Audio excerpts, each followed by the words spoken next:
காளான் பிரியர்களா நீங்கள்? அப்போ உங்க சிறுநீரகம் பத்திரம். காளானை இப்படி மட்டும் சாப்பிடாதீங்க. சிறு பிள்ளைகள் முதல் சைவம் அதிகமாக சாப்பிடுபவர்கள் எல்லோரும் அதிகமாக தேர்ந்தெடுப்பது காளான். இதில் குறைந்த கலோரி, அதிக புரதம் மற்றும் பல ஊட்டச்சத்துக்கள் நிறைந்த உணவாக காளான் கருதப்படுகிறது.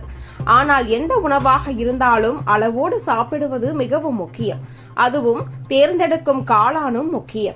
காளானில் புரதம், நார்ச்சத்து, வைட்டமின்கள் மற்றும் தாதுக்கள் நிறைந்திருந்தாலும் சிலருக்கு இது உடல்நல பிரச்சனைகளை ஏற்படுத்தும் வாய்ப்பும் உள்ளது. குறிப்பாக ஏற்கனவே சிறுநீரக பிரச்சனை உள்ளவர்கள் மருத்துவரின் ஆலோசனையுடன் காளான் சாப்பிடுவது நல்லது. சில வகை காட்டு காளான்கள் விஷத்தன்மை கொண்டதாக இருக்கலாம். அவற்றை தவறுதலாக சாப்பிடுவதால் கல்லீரல் மற்றும் சிறுநீரகம் போன்ற முக்கிய உறுப்புகள் கடுமையாக பாதிக்கப்படலாம். எனவே பாதுகாப்பான முறையில் வளர்க்கப்பட்ட மற்றும் நம்பகமான இடங்களில் வாங்கப்படும் காளான்களையே உணவாக பயன்படுத்த வேண்டும். அதேபோல் அதிக அளவில் காளான் சாப்பிடுவது அனைவருக்கும் கூடுதல் நன்மையை தரும் என்று கூற முடியாது. ஒவ்வொருவரின் உடல்நிலை, வயது மற்றும் மருத்துவ சூழ்நிலைக்கு ஏற்ப உணவு பழக்கங்கள் மாறுபடும்.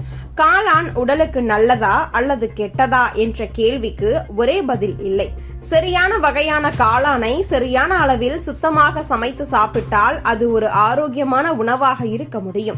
காளானை அளவோடு சாப்பிட்டு வந்தால் உடலுக்கு பல நன்மைகள் கிடைக்கும். இதில் உள்ள புரதம், நார்ச்சத்து, வைட்டமின்கள் மற்றும் ஆன்டி ஆக்சிடென்ட்கள் நோய் எதிர்ப்பு சக்தியை அதிகரிக்கவும், உடல் எடையை கட்டுப்படுத்தவும், இதய ஆரோக்கியத்தை மேம்படுத்தவும் உதவுகின்றன. மேலும் செரிமானத்தை சீராக்கி உடலுக்கு தேவையான ஊட்டச்சத்துக்களை வழங்கி உடலை ஆரோக்கியமாகவும் சுறுசுறுப்பாகவும் வைத்திருக்க உதவுகிறது. உணவு என்பது வெறும் பசியை போக்குவதற்காக மட்டுமல்ல, உடலின் ஆரோக்கியத்தை பாதுகாப்பதற்காகவும் எடுத்துக் கொள்ளப்பட வேண்டிய ஒன்றாகும். அதனால் எந்த உணவுப் பொருளாக இருந்தாலும் அதன் தன்மை, நன்மை மற்றும் எப்போது எப்படி எடுத்துக்கொள்ள வேண்டும் என்பதை அறிந்து சாப்பிடுவது அவசியம். சரியான உணவு பழக்கமும் சமநிலையான வாழ்க்கை முறையும் இருந்தால் உடல் நீண்ட நாட்கள் ஆரோக்கியமாகவும் உற்சாகமாகவும் இயங்கும்.